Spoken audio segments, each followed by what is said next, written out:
Padahal angkatan perang tidak boleh ikut-ikut politik, tidak boleh diombang-ambingkan oleh sesuatu politik. Di masa demokrasi terpimpin, terdapat 3 kekuatan besar, yakni Soekarno, PKI, dan Angkatan Darat, yang mana Soekarno berperan sebagai perisai di antara keduanya untuk melanggengkan kekuasaannya. I tolerate all ideologies. The nationalist ideologies, the religious ideologies, the communist ideologies. So far they are not making trouble or damage to the Indonesian state. Berkat PKI, Soekarno kian berhasil menggalang massa untuk melancarkan agendanya melawan Nekolim. Sedangkan militer Angkatan Darat sebagai alat pertahanan negara kian berhasil melancarkan berbagai operasi militer. Ironisnya, kondisi ini tidak membuat 2 kekuatan ini saling gotong royong dalam berbagai kepentingan. Justru, hal ini dapat melahirkan persaingan ketat, yang mana PKI dan kelompok anti-komunis yang didominasi Angkatan Darat kian saling bertarung dalam senyap untuk memperebutkan kekuasaan. Terlebih, saat kekuasaan Soekarno kian melemah. Menyikapi kondisi ini, Angkatan Darat berkolaborasi dengan asing untuk menghancurkan PKI dan mendongkel pemerintah Soekarno. Dan oleh karenanya, dengan berbagai rencana yang ada dan seiring menyebarnya isu Dewan Jenderal serta dokumen Gilchrist yang dihembuskan Biro Khusus PKI, menurut John Rosa dalam dalih pembunuhan massal, Angkatan Darat di bawah kontrol Letjen Ahmad Yani dan Jenderal Nasution kian dapat memprovokasi PKI untuk melakukan sebuah gerakan semacam G30S. Dan oleh karenanya, Angkatan Darat bisa memukul balik PKI dengan dalih kudeta G30S. Untuk menghadapi musuh utamanya, militer Angkatan Darat kemudian berkolaborasi dengan pemerintah AS serta CIA. Namun, dalam hal ini banyak yang berkepentingan. Angkatan Darat faksi tengah misalnya hanya ingin menghantam PKI, sedangkan Angkatan Darat faksi kanan ingin memberangus PKI serta mendongkel kekuasaan Soekarno. Begitu juga senada dengan pemerintah AS. Certainly 1965 was the height of the Cold War. Vietnam was very important for the Americans, and the war wasn't going too well. The Marines had landed, but untuk menjalankan manuvernya, Gedung Putih memberi berbagai sumbangan secara cuma-cuma kepada Angkatan Darat. Sebagaimana menurut Peter Dale Scott dalam United States and the Overthrow of Sukarno, pemerintah AS memberi bantuan sebanyak 10 hingga 20 juta US dollar untuk militer Indonesia.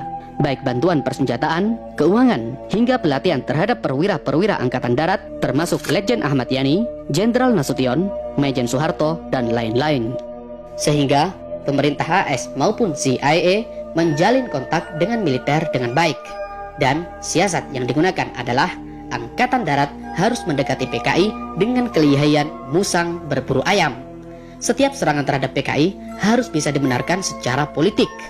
Bahkan, sebagaimana dalam dalih pembunuhan massal, siasat untuk menghancurkan PKI adalah terus-menerus memprovokasi PKI agar melakukan tindakan gegabah.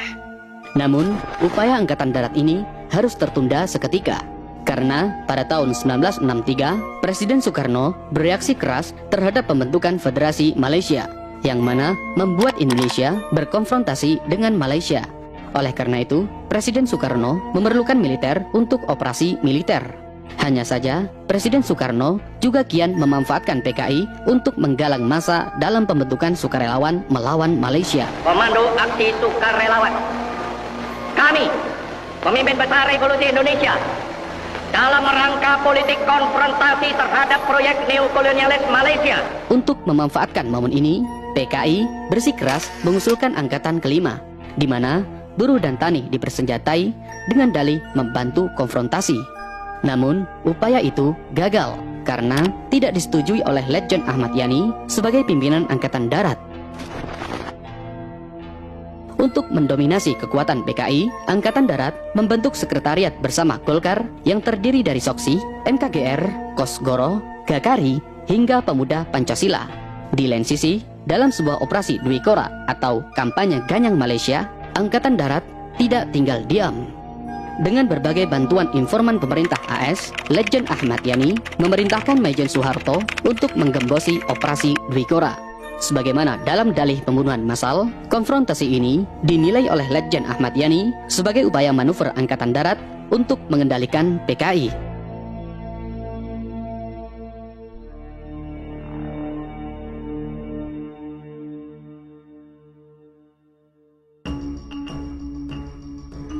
I hate imperialism. I detest colonialism. And I fear the consequences of their last bitter struggle for life. We are determined that our nations and the world as a whole shall not be the plaything of one small corner of the world. Sejak Presiden Soekarno menyatakan keluar dari PBB akibat konfrontasi dengan Malaysia, pemerintah AS kian memprovokasi Angkatan Darat, termasuk Letjen Ahmad Yani dan Jenderal Nasution, agar segera melakukan perencanaan kemungkinan gerakan PKI yang semakin masif dan kesehatan Bung Karno. Untuk menghadapi situasi ini, Letjen Ahmad Yani mengumpulkan beberapa jenderal kontra PKI, di antaranya Jenderal Suprapto, Jenderal Haryono, dan Jenderal Sukendro. Kelompok ini dinamakan Brain Trust atau kelompok pemikir yang rencananya akan mempersiapkan 120 komandan batalion untuk melakukan kemungkinan gerakan. Sedangkan Jenderal Nasution lebih terfokus untuk mengkonsolidasikan militer ke dalam pemerintahan dan memperkuat kepercayaan publik. Sebagaimana pengalaman-pengalaman sejarah peristiwa Madiun tahun 1948, maka diciptakan isu Dewan Jenderal yang dikatakan akan melancarkan coup.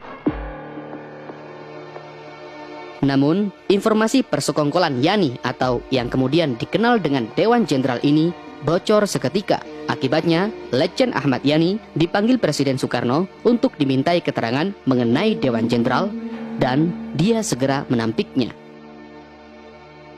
Di lain sisi, informasi ini dimanfaatkan Biro Khusus PKI pimpinan Syam Kamaruzaman dengan menghembuskan kedua isu ini guna memprovokasi Soekarno dan PKI. Mengingat Biro Khusus merupakan unit PKI yang bermata dua. Bahkan menurut Werdem dalam bayang-bayang PKI, Syam pimpinan Biro Khusus merupakan agen ganda antara PKI dan Angkatan Darat. Menariknya, tak lama setelah menyebarnya isu Dewan Jenderal, muncul juga mengenai isu dokumen Gilchrist yang berasal dari temuan Kepala Intelijen Dr. Subandrio. Menurutnya, dokumen Gilchrist atau dokumen operasi Palmer ini merupakan dokumen yang berisi tentang percakapan Nasution dan Dubes AS Jones untuk mendongkel Presiden Soekarno.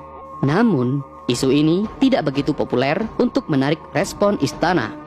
Ironisnya, sebagaimana dalam bayang-bayang PKI, isu Dewan Jenderal serta dokumen Gilchrist dijadikannya oleh Biro Khusus PKI sebagai alat untuk membujuk elit PKI dan para perwira didikannya seperti Brigjen Suparjo, Letkol Untung, dan lain-lain untuk segera melakukan gerakan, yakni gerakan mendahului. Isu Dewan Jenderal yang berhasil kita hembuskan harus terus kita sebarkan secara lebih gencar sampai masyarakat betul-betul yakin bahwa isu itu benar. Alhasil, kedua isu ini secara tidak langsung saling terhubung dalam satu rencana harapan Angkatan Darat dan pemerintah AS. Dan Biro Khusus PKI yang memanfaatkan kondisi ini tinggal menunggu waktu saatnya tiba.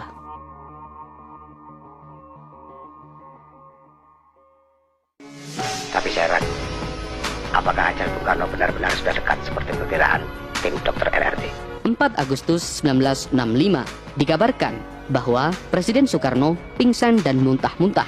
Hal ini, menurut dokter dari RRC, terdapat dua kemungkinan, lumpuh atau bahkan meninggal dunia. Mendengar kabar buruk itu, PKI khawatir bila kemungkinan Angkatan Darat akan mengambil kekuasaan dan menghancurkan PKI. Merespon kondisi ini, PKI melakukan berbagai rapat dan persiapan untuk gerakan mendahului. Di lain sisi, Biro Khusus yang sudah menunggu momennya juga melakukan berbagai rapat pribadi yang sengaja dilakukan dengan sangat rahasia, bahkan terhadap elit PKI sekalipun. Oleh karenanya, Biro Khusus PKI yang memang menjadi agen ganda segera memberi informasi kabur kepada Angkatan Darat bahwa akan ada suatu gerakan. Namun, sebagaimana dalam dalih pembunuhan massal, meski Angkatan Darat mengetahuinya, mereka tidak mengetahui kapan semacam aksi dramatik yang melibatkan PKI itu, terlebih kedutaan pemerintah AS sekalipun. Meski begitu, mereka hanya menunggu-nunggu sebuah gerakan kejutan. Pada kenyataannya, mereka tidak cukup kuat untuk mendongkel Soekarno dengan gaya lama. Mereka membutuhkan dalih untuk menghantam partai dan merongrong pemerintah Soekarno. yakni dalih percobaan yang gagal dan bisa dipersalahkan kepada PKI yang dekat dengan Presiden Soekarno. Pada hari Kamis tanggal 30 September 1965 di Ibu Kota Republik Indonesia Jakarta telah terjadi gerakan udara dalam Angkatan Darat. Penderitaan itu pedih, Jenderal. Ironisnya, gerakan yang mereka tunggu-tunggu ini ternyata meletus pada tanggal 30 September 1965 dan membunuh separuh dari staf Yani, terutama Letjen Ahmad Yani sendiri. Dan gerakan itu direncanakan oleh PKI dan dilakukan oleh Angkatan Darat, Angkatan Udara, dan tentara sukarelawan yang dipimpin oleh Letnan Kolonel Untung. Lantas, mengapa Jenderal Nasution dan Letjen Ahmad Yani serta jenderal lainnya yang ikut merencanakan menjadi sasaran G30S? Sebagaimana dalam dalih pembunuhan massal, tugas Angkatan Darat dan CIA hanya memprovokasi PKI untuk melakukan sebuah gerakan. Namun, siapa sasaran gerakan dan kapan terjadinya gerakan, mereka benar-benar lepas tangan. Dalam hal ini, PKI, Biro Khusus PKI dan Perwira Kirilah yang merencanakan bagaimana gerakan itu dan kapan gerakan itu akan dilancarkan.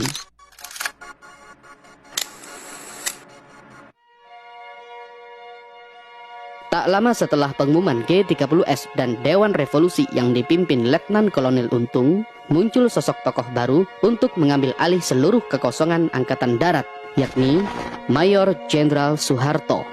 Dengan menggerakkan seluruh pasukan RPKAD, Majen Soeharto dengan mudah melumpuhkan operasi G30S serta menangkap dan mengeksekusi pelaku G30S.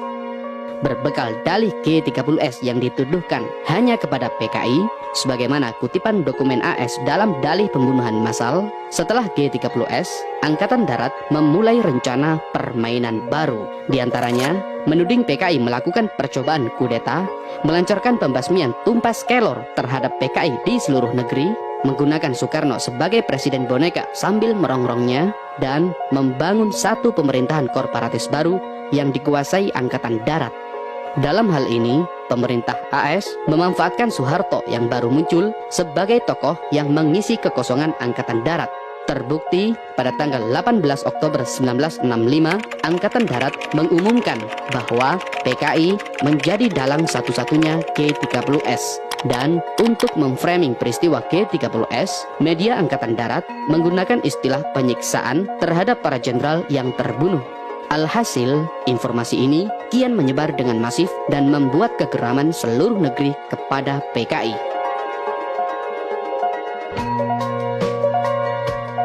Seiring dengan jabatan Panglima Kopkamtib yang diberikan kepada Majen Soeharto, dengan perlahan Majen Soeharto memanfaatkan wewenangnya guna menggalang massa aktivis dan mahasiswa untuk mengepung istana.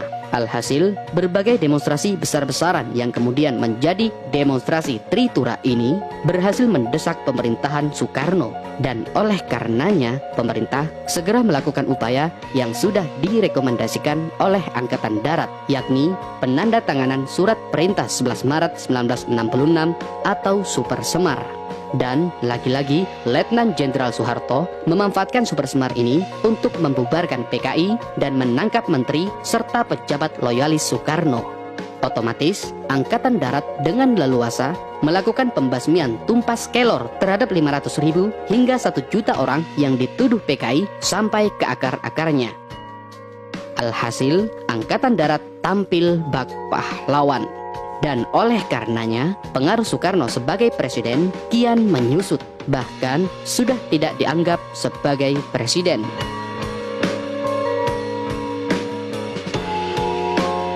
Untuk melengsarkan Presiden Soekarno dari jabatannya, Letjen Soeharto membentuk MPRS yang diketuai Jenderal Abdul Haris Nasution guna menyeret Presiden Soekarno ke dalam sidang istimewa untuk mempertanggungjawabkan kondisi kekacauan dalam negeri dan G30S. Dan pada tanggal 7 Maret 1967, MPRS kemudian melengsarkan Soekarno dan menjadikan Soeharto sebagai presiden.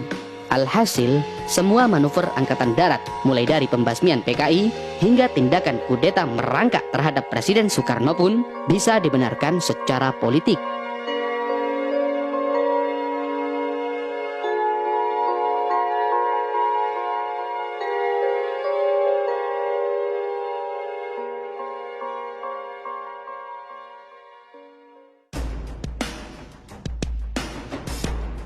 Dalam catatan sejarah kemiliteran, militer Indonesia tidak pernah membatasi dirinya hanya sebagai kekuatan militer.